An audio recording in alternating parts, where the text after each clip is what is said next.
You don't hear as much about Davos as I feel like we used to. They try. I think they low key it a little bit. And if you're interested in Davos, I would go back. This is maybe 10 years now. Chris Hayes wrote an amazing piece about Davos, and really about like fractal inequality, where the millionaires at Davos get really, really upset because they don't have the key card that takes them up, literally up in the elevator to the billionaires, like a lounge area. But there's a reason why you go to Davos, and it probably changes for different people, right? But Kyrsten Sinema and Joe Manchin are in Davos for the World Economic Forum meeting. And here is Kyrsten Sinema and Joe Manchin, or Kyrsten Sinema, discussing her reasons as to why she became an independent and the filibuster fight. And when you see the way this ends in the second clip, you'll understand what they're doing there. To Senator Cruz, since last time we met, you become an independent. That's correct. Happened that same day or the day after, didn't it? So, as folks know, I have formally declared my independence from what I consider to be a deeply broken two-party system. Those who know me know that I was always an independent voice and always have been for the things that I believe in and for my state and for my country. But I do think it's important to note that what you've heard about partisanship, I believe, is accurate. You know, in the last 2 years, if we think, pause it for 1 second. You know, and maybe I've missed it, but I would be curious as to, from an ideological perspective, for her to explain like what it is that is different. Did you see the third senator up there, by the way, Sam? Chris Coons? Mm-hmm. Oh, yeah. Oh, yeah. No. Believe me. They're traveling around. I mean, that's the point, right? They're auditioning. This is like a corporate donation emporium. Exactly. And but it just shows you the hollowness of this idea about complaining about the duopoly, which of course we have a duopoly in this country in terms of the parties, particularly mostly on a federal and a national level, not necessarily as much on a local level, but nevertheless. For the people in that room, it's less of a duo. It's kind of they have actual. I don't know. Maybe I'm splitting hairs, but like both parties work for those this people. Is the point. This is the point. Is that it's very easy to complain about the duopoly as, you know, just simply some type of like, I got a problem with the process, as opposed to actually articulating what your ideology is or where you stand specifically on issues. Right. Because the reason why Chris Coons is there with Joe Manchin and Kyrsten Sinema is because when they complain about the duopoly, they are trying to protect corporate interests. Period. End of story. And that's why, yeah. I mean, that's when they talk about discord in Washington or no one being able to agree on anything. They're like, why don't people just agree with our completely pro-wealthy, pro-corporate agenda? I mean, it's getting a little too intense on our side of the aisle. They're too extreme. And let's also be clear, you know, if the problem solvers, which is the caucus that is supposedly made up of these types of people, was meaningful in any way, there wouldn't have been 15 votes to get McCarthy elected, and McCarthy wouldn't have had to give the store away to, you know, Marjorie Taylor Greene, who 3-4 years ago was not only like, you know, trying to hawk loogies through AOC's, mail slot in Congress, but was also doing interviews about how the Clintons were assassins. Essentially. And, but all right, continue. But I do think it's important to note that what you've heard about partisanship. Pause it for one more second. I'm sorry. It's ridiculous for me not to address this. We should say Kyrsten Sinema is got a lead role in the prequel to Game of Thrones. Or the Hunger Games. I mean, she's got the Hunger Games on top with the glasses and the Jon Snow outfit on the bottom. She's doing live action Bo Peep. Yeah. She sheared a sheep for that, yeah. I also will say I almost forgot what she sounds like because she is the reverse of Joe Manchin, even though they serve the same function, because he has never met a camera and microphone he doesn't like, and she chooses not to speak to anybody for no accountability. independent voice and always have been for the things that I believe in and for my state and for my country. But I do think it's important to note that that what you've heard about partisanship, I believe, is accurate. You know, in the last 2 years, if we think, you know, January 6th, which is a horrible day from 2 years ago, created, I think, concern and fear for every patriotic American across the country.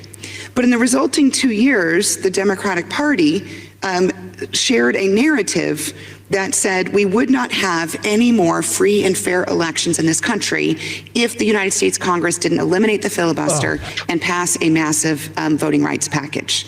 As we all know, the filibuster was not eliminated. Joe and I were not interested in sacrificing that important guardrail for the institution. That massive voting rights bill was not passed through Congress.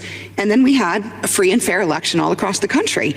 And as has been noted, the outcome of that election was different than many people expected. Most election deniers lost across the country, and individuals of both political parties, some extreme, some moderate, won. So we had a free and fair election.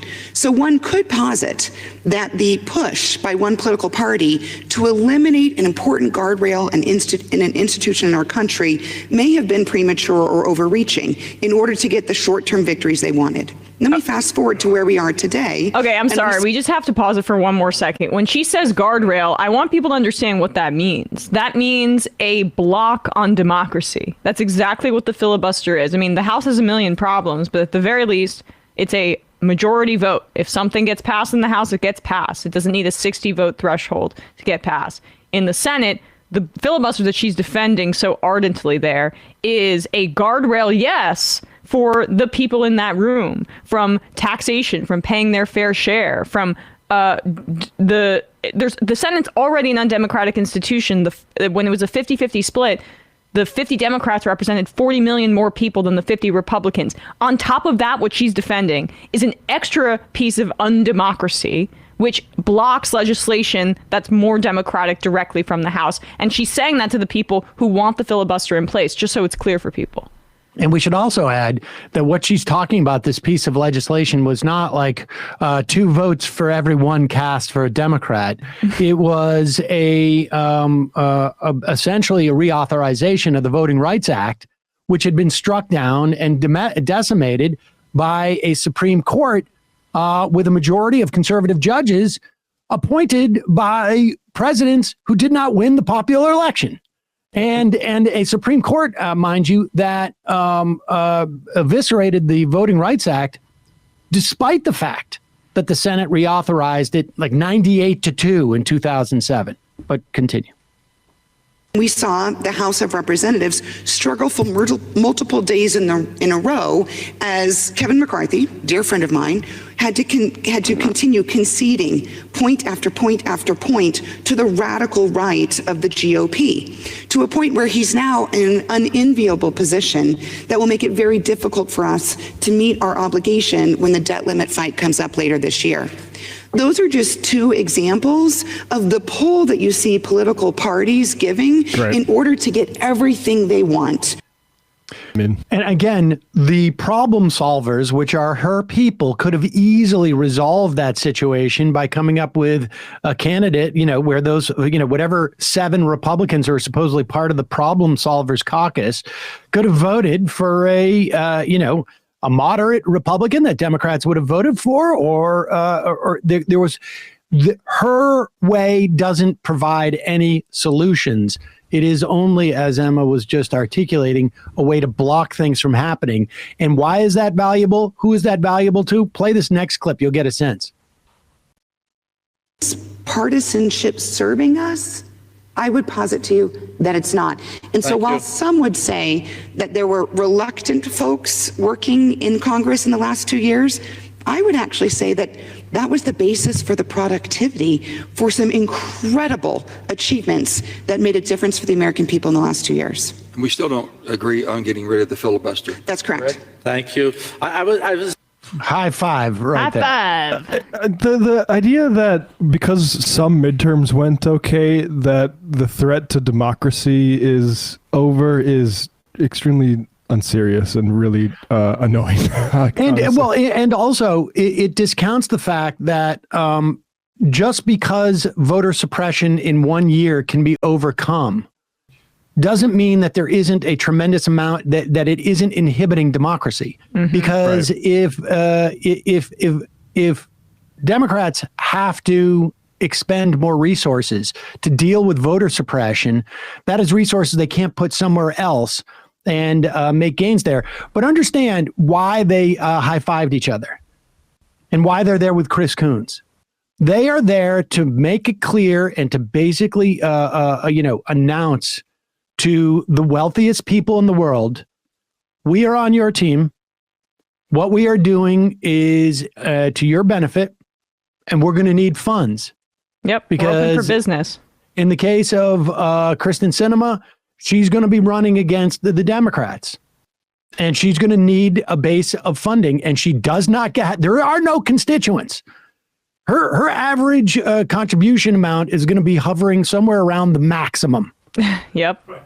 Yeah. A couple of bucks lower than whatever the maximum amount that anybody can give will be her average donation. And it will be interesting to see what she says about voting rights when Carrie Lake is running on the other side. I mean, God forbid, I'm hoping that, there's a Democrat that's able to come out of this. But Carrie Lake seems like she wants to run for that seat in the Senate.